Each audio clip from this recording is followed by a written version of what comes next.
Hey there everybody, this is Rain Jones.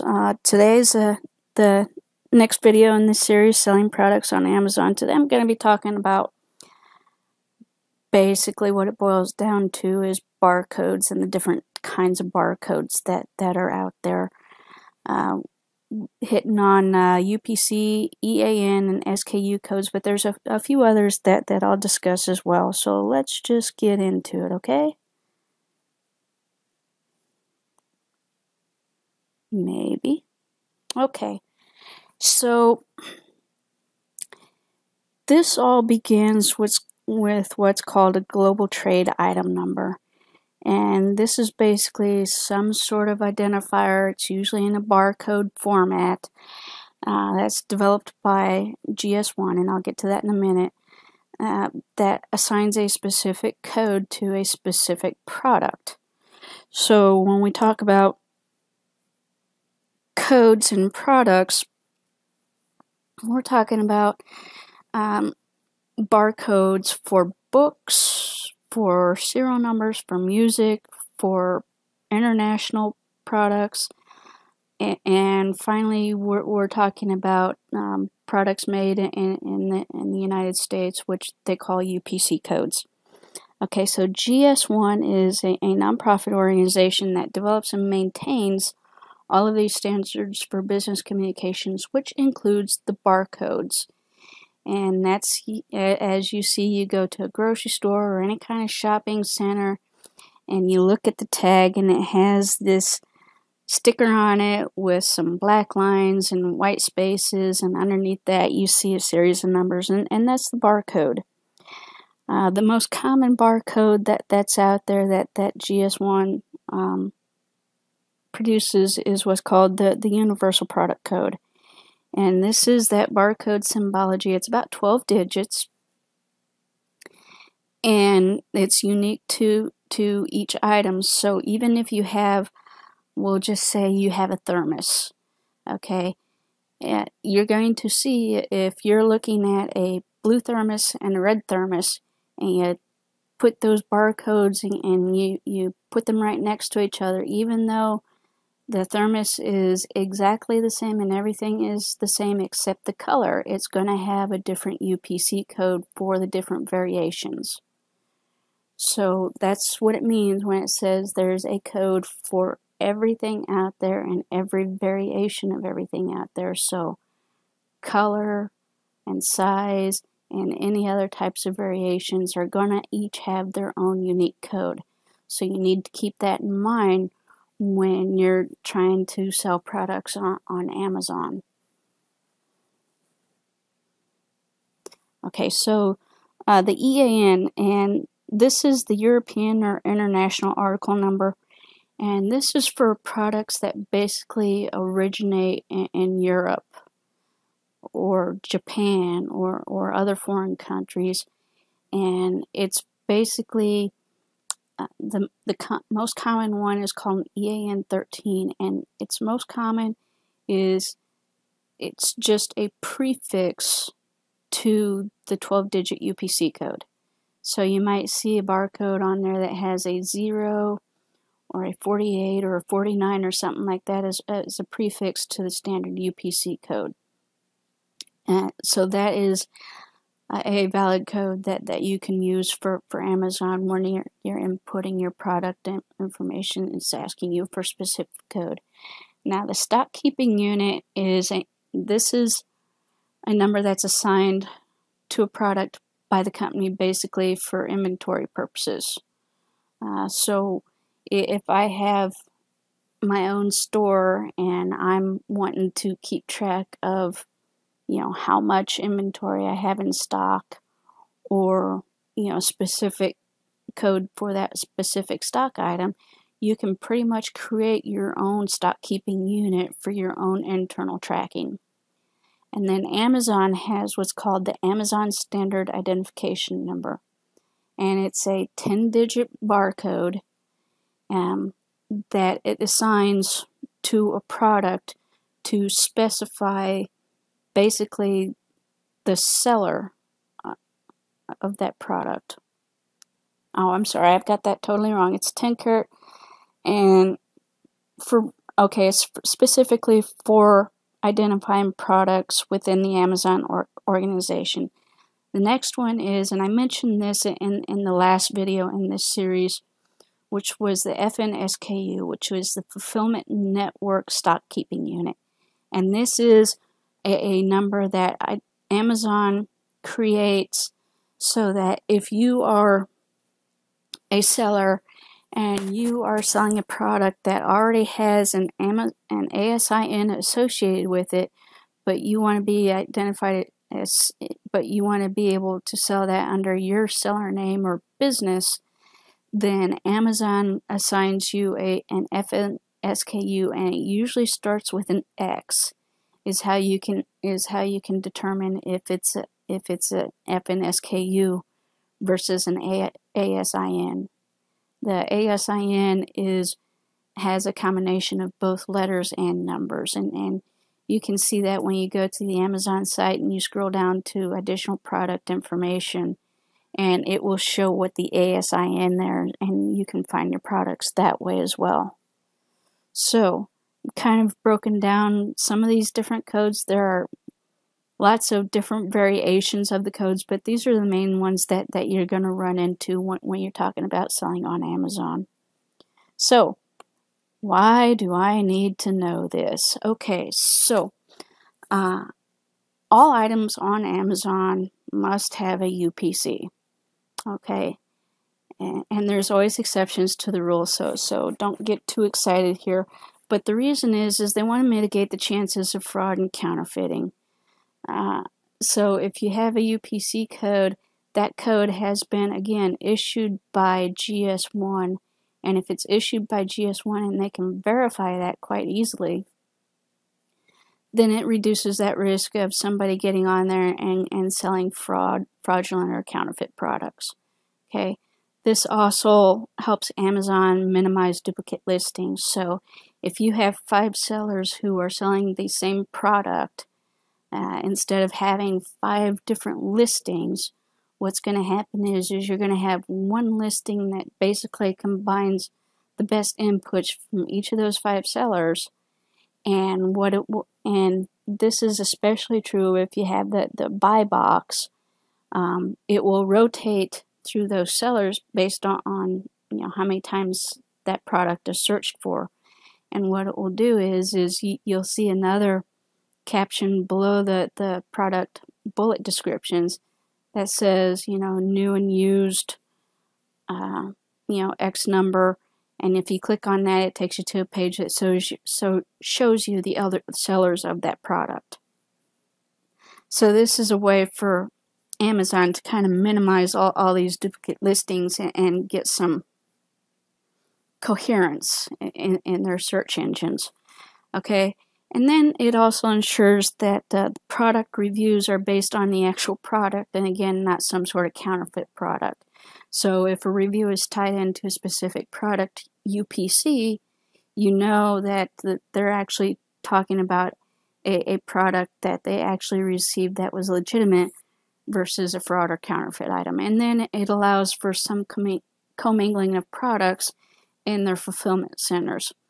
So again, this is a case of if they have 5 sellers who are selling the same product, what they can do, or one of the things that they used to do, was take all of those products with the same UPC and put them in the same area, put them on the same shelf, and then they would, if seller 1 got someone who ordered that product, they would just take it off that list of commingled products, put it in there, and give the credit to seller 1 and reduce their inventory.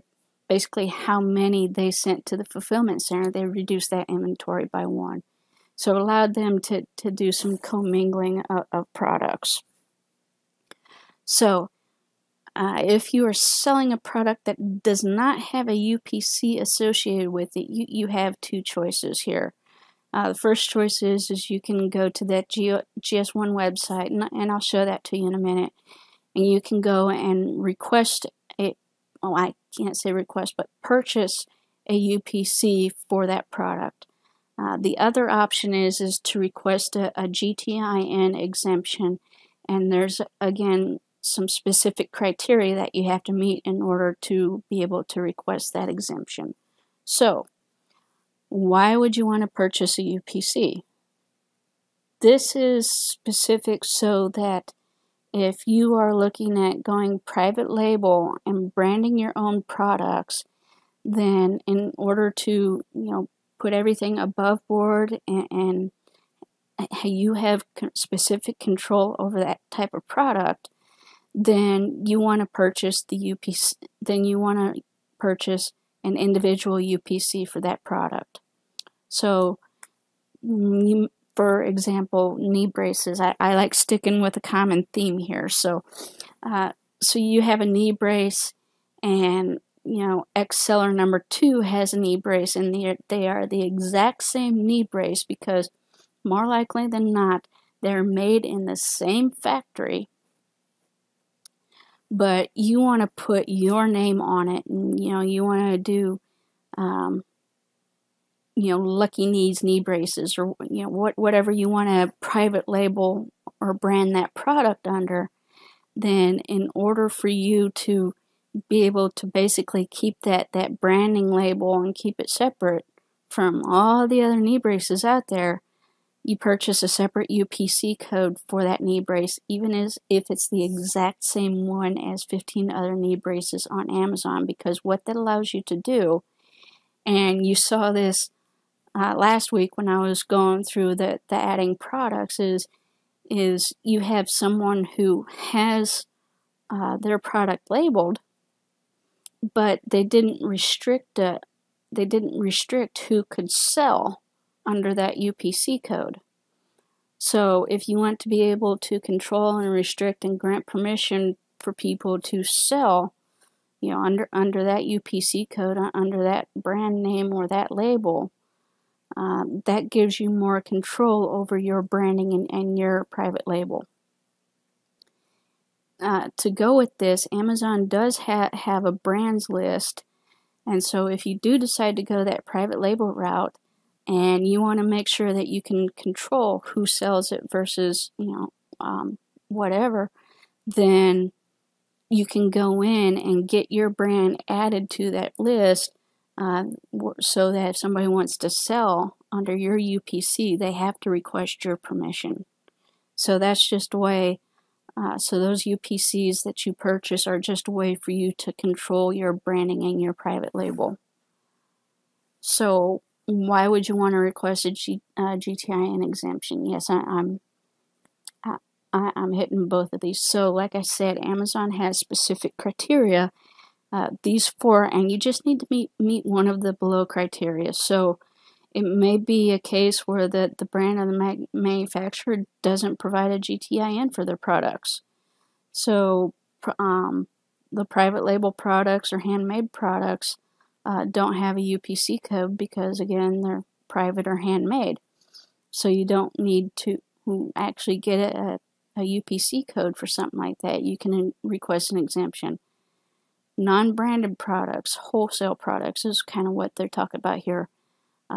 Parts, auto parts, and whatnot. Some of those don't have a GTIN, and you don't need to get a GTIN form. Or if you want to bundle a group of items, so say that you like to sell, you want to focus on selling workout gear, and you want to put together this bundle of pull-up assistance bands and separate resistance bands, and these are 2 different things, or maybe a set of dumbbells, and you want to put it all together and sell it all together as a bundle, and each of them has their own, and each of those individual products has their own UPC, but again, you want to bundle them, then you can go in and request an exemption, because you don't want to have to go and pay to get a UPC for a bundle of products that have their own individual UPCs.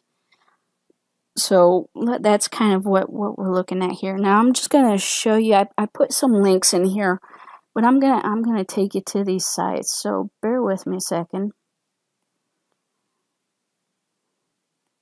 Alright, so like I said, if you have an Amazon seller's account, this is the link that you would go to request the GTIN exemption.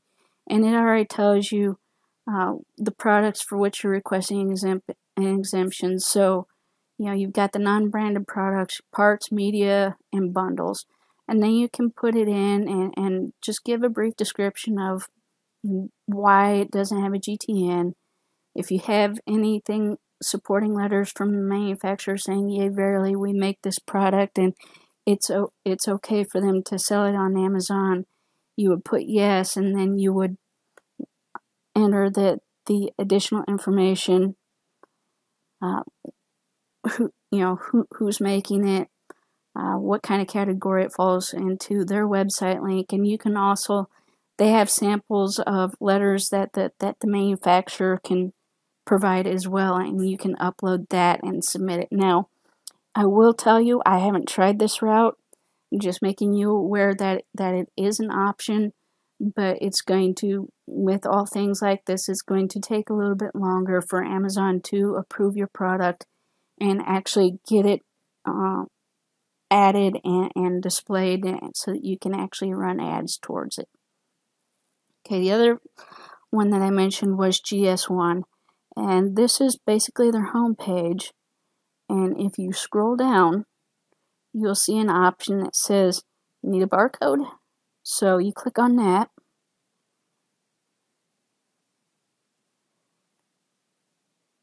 And again, it tells you what all the benefits are and whatnot. And again, you just click on get a barcode.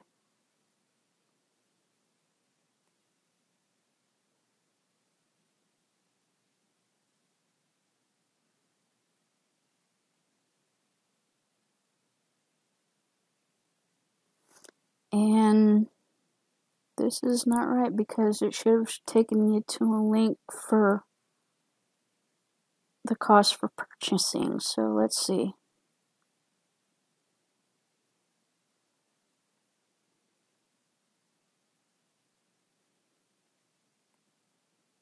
Alright, I'm going to pause this real quick till I find the right page. Okay. Sorry about that. Here's what I was actually trying to get to you is the pricing schedule for UPC codes. So again, when you're considering purchasing a UPC a barcode, you need to keep into consideration if you're going to have variations and how many variations you're going to create.